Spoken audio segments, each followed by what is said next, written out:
2026 সালের হজ যাত্রীদের বিমান ভাড়া যেভাবে কম রাখা হয়েছে, আগামী বছরের হজ যাত্রার বিমান ভাড়া আরও কমানোর চেষ্টা করা হচ্ছে বলে জানিয়েছেন বেসামরিক বিমান পরিবহন ও পর্যটন মন্ত্রী আফরোজা খানম।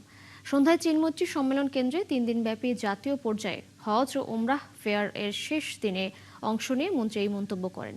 তিনি বলেন, প্রধানমন্ত্রীর নির্দেশে এবছর হজ যাত্রীদের বিমান ভাড়া 2.5 লক্ষ থেকে কমে 1,30,000 টাকায় নেওয়া হয়েছে। একইভাবে আগামীতেও যেন আরও কিছু কমানো যায়, এজন্য সৌদি সরকারের সাথে আলোচনা করা হবে। হজ এজেন্সির উদ্দেশ্যে মন্ত্রী বলেন, হাজিরা আল্লাহর মেহমান, তাদের সাথে কোনোভাবেই যেন অন্যায় না হয় সেটি লক্ষ্য রাখতে হবে। আর আগামী বছর হজ যাত্রীর সংখ্যা 80,000 থেকে বাড়িয়ে 1 লাখে নেয়ার আহ্বান জানান মন্ত্রী।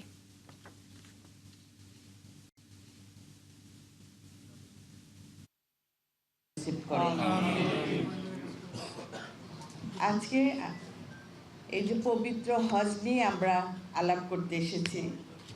হজ উমরা এটা কিন্তু আমরা শুধু সফর হিসাবে দেখি না, এটা আমরা দেখি ইমানের আহ্বান, আত্মশুদ্ধির যাত্রা, আল্লাহ সন্তুষ্টি অর্জনের এক মহান সুযোগ।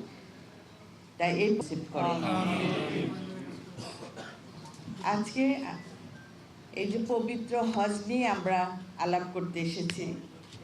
হজ উমরা এটা কিন্তু আমরা শুধু সফর হিসাবে দেখি না, এটা আমরা দেখি ইমানের আহ্বান, আত্মশুদ্ধির যাত্রা, আল্লাহ সন্তুষ্টি অর্জনের এক মহান সুযোগ। তাই এই